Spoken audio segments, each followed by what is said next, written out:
What's going on, guys? Back at you again with another video. Today we have, or should I say tonight, because it's currently about 1 a.m. Couldn't sleep. Today I've got you a ZT. I think this may be the first ZT I've ever done on this channel. Not 100% sure. I'd have to look back at my videos. Nonetheless, I am a big ZT fan. I do like most of their things. The one we have today, I was kind of hesitant to review because I don't like reviewing things that aren't readily available. And these, you can still get these, but these are discontinued by ZT. You can still find them. You can still find some new ones for sale, just old dealer inventory. And you can find them on the used market. But today, the one I have for you can see, they're proudly overbuilt in the USA. This is a USA made knife. Today we have the ZT0566 carbon fiber. As you can tell by probably looking at this box, you can see that sticker is very yellowed. This box has seen better days. I've had this knife for quite a while. I've had this knife for a long time, and it has seen a lot of use over the years. Not exactly sure how long I've had it now, but it's been a minute. Here we go, the ZT0566. As you can see, carbon fiber. One thing I want to point out right off the bat, the ZT0566, as it comes from ZT, is an assisted knife. Much like many of Kershaw's knives, it is a spring assisted knife. I hate spring assisted knives. If you like them, hey, more power to you, that works. When I first got into knives years and years ago, I thought, assisted knives were, cool. I thought they were the coolest thing ever.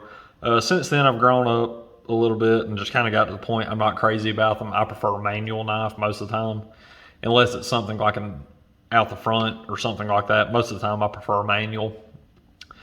As this knife comes from Kershaw / ZT / Kai USA, it is an assisted knife, but this one is Deassisted. Again, I've had this knife for years. I carried it for the first year assisted with this, assisted spring in it. I've since taken it out. It never broke on me, it never failed. I just kind of got to the point I didn't like it as much. And so I took the spring out. Whether you should or shouldn't do that to your knife, that is entirely up to you. Some knives work fine when you deassist them. Some knives don't work fine when you deassist them. Many assisted knives use the spring to keep the knife closed. So many knives, if you remove that assist spring, you'll find you have no detent. The knife can just open freely. This knife actually has a very strong detent. Without the spring. So deassisting it was not an issue. It is just as smooth and as fast to deploy as it is with the spring. So that was a non-issue for me. So if you have one of these knives, again, your mileage may vary. I know all knives can be sort of different. This one turned out great after I deassisted it. And that's how I've been carrying it the majority of the time I've had it. So thumbs up for deassisted knives. Specs on this knife: overall length, tip to butt, it is 7.7 inches. Blade length is 3.25 or 3¼ inches. Blade steel on this particular model is LMAX. Stonewash finish. The handle is 4.5 inches long, so 4.5 inch overall length on the handle. The handle is made. It is a stainless steel handle, as you can see. Stainless steel. Again, this is a Framelock as well. Stainless steel on this side and stainless steel liner on this side with a carbon fiber scale. And again, I want to point that out. This is not a titanium Framelock. I know that's all the rage today, and I've got multiple titanium Framelocks. This is a stainless steel Framelock. So there is no, again, as you can see, there's no, of course my mind's blanking on me. There's not a stainless steel insert on the Framelock for the blade because it's steel on steel. It's not a titanium Framelock, so it doesn't need the little steel piece that connects. It's a solid stainless steel Framelock. It is pretty heavy. As you can see, it's got your, I think there's a new thing people are calling it. I still call it an over travel stop to keep you from overextending the Framelock and bending it out of shape. But it's a stainless steel Framelock with a carbon fiber scale on this side. Overall, this knife weighs 5.3 ounces, so 5.3 ounces overall. Little chunky, especially for this size of knife. Again, this isn't the biggest knife in the world. It's not a small knife, it's plenty usable, but it's a little chunky for the size. Pocket clip, again, I carry right hand tip up, so that's how I have mine positioned, but it is reversible all the way around. You can carry this knife right hand tip up, as you can see, or tip down, or left hand tip up and tip down. It is reversible to all four corners, so you can carry it however you want to. What are my thoughts on this knife? This is a great knife. Again, this knife is a, as you can see there, Hinder design. This is a Rick Hinder design knife, much like his XM18. That's what this knife is based off of, and it just has a good feel in hand. I've always liked Hinder knives. I thought they're really ergonomic. As you can see, again, I've said this in many other videos, I've got fairly large hands. I wear an extra large glove, and I can pretty comfortably fit all four fingers on this knife. If I really choke up, my pinky hangs over just a little bit, but plenty comfortable 4-finger grip. And again, 3 1/4 inch blade, so you have plenty of usable blade length. I can't think of anything that I would use this knife for that I would struggle, feel like I didn't have enough blade. Something I want to point out, again, this knife is assisted, new from the factory, so it is a flipper. Your mileage may vary on this. After I de-assisted it, I can still deploy the knife fully using the flipper tab, but you really have to flick it. I mean, see, there's a misfire there. With the wrist flick, it comes out every time. It's no issue using the flipper tab. But I have found that since I have de-assisted this knife, I prefer using the thumb studs. I'm not going to get into the debate on whether this is a thumb stud or, you know, the blade stop. You know, that doesn't really matter to me. They work as a thumb stud. They look like a thumb stud. And since I've de-assisted this knife, they work great as a thumb stud, regardless of whether that was their intended design or not. So that's how I tend to use it. Just since de-assisting, I can just get a more solid deployment using the thumb stud than I can the flipper tab. I've had this knife, I don't want to give you an exact date. I've had this knife for a few years, and I have really used this knife. This falls into my category of kind of a hard use folding knife. Don't know that I would really call it a tactical folding knife. I'd kind of prefer a little bit more blade length than that. Not that it couldn't function in that way. I suppose a butter knife could function as a tactical knife if it was forced into that position. Not really what I use this one for. This one's just more of a hard use EDC folding knife for me, and I have hard used this knife. Again, the Stonewash does a good job hiding a bunch of the marks on it. But trust me, I've been using this knife for years and it has served me well. I've used it for things that I shouldn't have used it for. Prying, pulling out staples, you know, I've done a lot to the tip that I would have broken the tip off other knives. Got some little flake of white paint or something on there. Don't know what that is. I'm not really too concerned about it. After I got this knife, I changed out the hardware. I got brass colored anodized hardware to put in it. You may be able to tell slight color variation in the video. That has since all basically worn off. Again, I've been carrying this knife for a long time with that, and there's almost back to the same color as the stainless steel. I really like this knife. Again, this knife is discontinued by ZT, but you can still find it in stock at a few places. I know a bunch, I've seen a bunch of them on eBay lately, actual stores on eBay who still have this knife, and some of them are asking like $200+ for it. I think a lot of that's just because they feel like they can because this knife has been discontinued so they feel like they can kind of charge a premium for it. I don't know that I would pay $200 for this knife. I feel like there may be better options for $200. But if you can find a used one, I know I've seen some used ones of these going on eBay for like $100, $120, something like that. At that price, I think this is a great knife. And I'm not saying this knife will ever be collectible because they made a lot of them. But you know how some ZTs are. Look at the 0560 now. When it debuted, it was a $200 knife. And now if you can find one, they're pushing $500. So, that could be a consideration to some people. Not saying these will ever go up in price, but, there's always a possibility. And again, if you ever wanted one, now's the time to get one because they're not made anymore. 2-3 years from now, you may not be able to find these anywhere. So I would say get them while you can if you ever thought about getting one. This one, again, that I have is an L-Max. I know they came in multiple blade steels throughout the, product line generation, different handle scales as well. I know they had a G10 version as well as this carbon fiber version.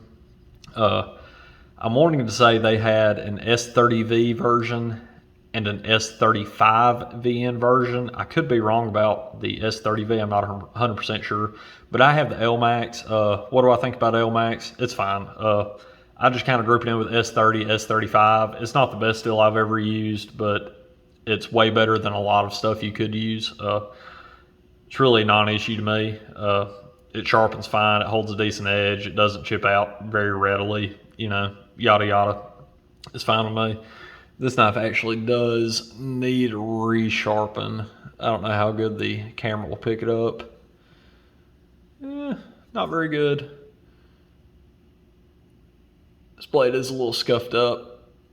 I know the camera won't pick it up. It's got a little bitty tiny chip up here. Need to sharpen it. I haven't sharpened it in a while. Again, this knife gets abused. I really beat on this knife because it takes it. It takes it good. It's always took it good. I just really like it. It fits the hand good. It's a really comfortable design. Again, Hinder design, and Rick Hinder designs awesome knives. Again, this is based off the XM18. If any of you have handled one of those, this is roughly the same feel in hand. And if you wanted to get a Hinder style-esque designed knife but didn't have Hinder money, I think this is a great way to go. Even cheaper option, look at Kershaw. I think the Cryo is a Rick Hinder design. If I'm saying that off the top of my head, don't quote me. But I won't say the Cryo is based off a Hinder design too. So if you want to get a feel in the hand for a Hinder knife but don't want to instantly jump in and spend $400 to $600, go get you a $35, $40 Kershaw Cryo 2, try it out. I really like this knife. As you can see, it's got a deep carry clip on it. Not a perfect clip. It's not a full deep carry clip. As you can see, it doesn't come all the way up to the tail end of the knife. Not a big deal to me. Those pocket clip screws do take up roughly half the space in the pocket clip, and those will keep it from seating in your pocket sometimes. I have noticed that. It's not really an issue to me. I don't really care because I don't care if the knife is visible in my pocket or not. But I have noticed those pocket clip screws getting hung up on my pocket sometimes. And the frame lock, again, stainless steel frame lock, it's got some jimping. It is really smooth to me though. Sometimes if my hands are sweaty, I will have an issue activating. Oh, terrible. I will have an issue activating this frame lock. It's just really slick. And it's not that far over. I mean, I have roughly 50% engagement of that lock right there. But sometimes it's just really hard for me. Of course, I have big thumbs. I have big fat thumbs. So sometimes it's just harder for me to get my thumbs down in there to activate. But overall, not that big of a deal. Really recommend one of these. Again, if you've ever been interested in one and you don't mind, as you can see, there used to be a ZT logo. You can still kind of see it. The ZT logo right there on the pocket clip. It's pretty much wore off at this point. I've carried this knife for many years now. If you ever thought about getting one of these, I'd recommend you get one now. Again, they are discontinued, so dealer stock will eventually run out. Now, with ZT, they may reintroduce this knife in a new model form, something like that later on down the road. They may not, who knows. So if you're going to get one, I'd get one now. Again, don't be afraid of the secondary market. There's a lot of aftermarket parts for these knives, screws, pocket clips, stuff like that. You can really customize them to your liking. I would get one now. Again, I wouldn't pay a lot of the prices I've seen, 200 plus. I wouldn't pay that for this knife. I think there are better knives for the money at that point. But if you can find a good deal on a used one of these, $100 to $120, $130, I would probably pick one up. Again, most of the ones I've seen for sale now, especially on the used market, are either going to be LMAX or S35.